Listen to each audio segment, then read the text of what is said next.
तो हमारा शिप छोड़कर हम चलते हैं यमन के पोर्ट से पैदल यात्रा करते हुए, वो भी गेट तक। और यहाँ हमारे शुभम भाई यमनी करेंसी की गड्डी गिनते हुए जा रहे थे। अभी मजा आएगा ना भिड़ो।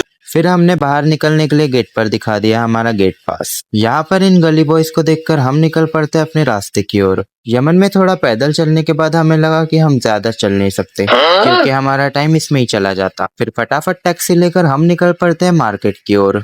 फिर हम बैंक में आ जाते हैं डॉलर्स एक्सचेंज कराने, पर यहाँ पे जो भीड़ थी वो देखकर तो हम दंग रह गए।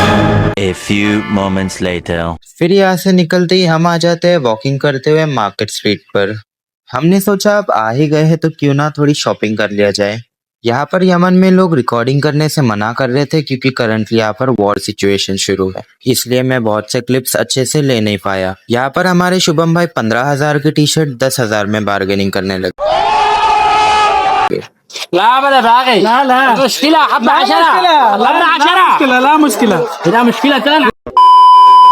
एट द एंड बार्गेनिंग में इंडियन से कोई नहीं जीत सकता। मैंने सोचा यमन से मम्मी के लिए क्या लूं, तो मुझे दिखा ये मम्मियों का स्पेशल मंत्रा। मम्मी के लिए मेहंदी लेकर हम निकल पड़ते हैं कुछ खाने के लिए क्योंकि हमने दोपहर से कुछ नहीं खाया था। थोड़ा घूमने के बाद आइसक्रीम हाथ में लेकर हम निकल पड़ते हैं मोबाइल शॉप ढूंढने क्योंकि हमारे शुभम भाई को नया फोन लेना था। उतने में ही हमें दिख जाता है एक सुपरमार्केट, तो हमने सोचा क्यों ना थोड़ा शॉपिंग कर लिया जाए। यहाँ इतनी वैरायटी की स्वीट्स देखकर तो हमें जन्नत याद आ गई और यहाँ के फ्लावर सेक्शन ने तो मेरा मन ही गार्डन गार्डन कर लिया। फिर थोड़ा सा मिक्स फ्रूट जूस पीकर हमें चाहिए था पानी, पर यहाँ पे प्रॉब्लम ये थी कम्युनिकेशन बैरियर।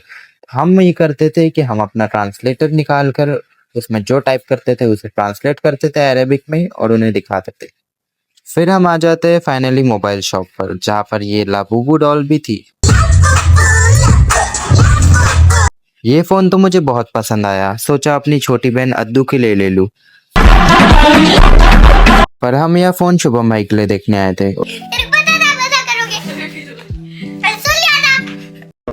उनका फोन सिलेक्शन होने के बाद उन्होंने निकाली नोटों की गड्डी अपने डॉलर्स की। अच्छा ठीक।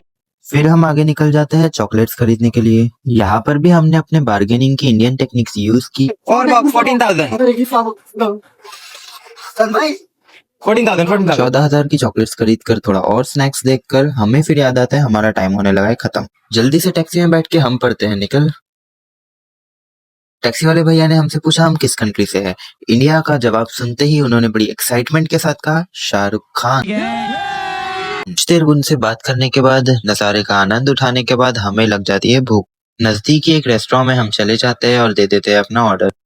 हमारा नंबर आने में था बहुत टाइम और मुझे हो रहा था बहुत बोर, तो हमने सोचा कि क्यों ना थोड़ा फोटोशूट कर लिया जाए उतने देर।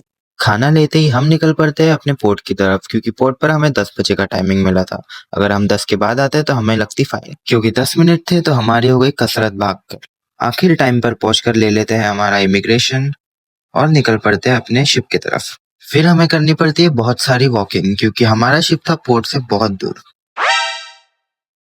सब मजदूर जैसे सामान लेके आ रहे हैं आप। मजदूर आ रहे हैं सारे मजदूर। अभी जाके वॉच भी करनी है। सेकंड ऑफिसर का वॉच है। हाँ भाई चले सबने। शिप के नजदीक पहुंचने के बाद आ जाता है गैंगवे पर। फिर खाना खाकर करते हैं अपना दिन खत्म। मिलते हैं नेक्स्ट वीडियो में।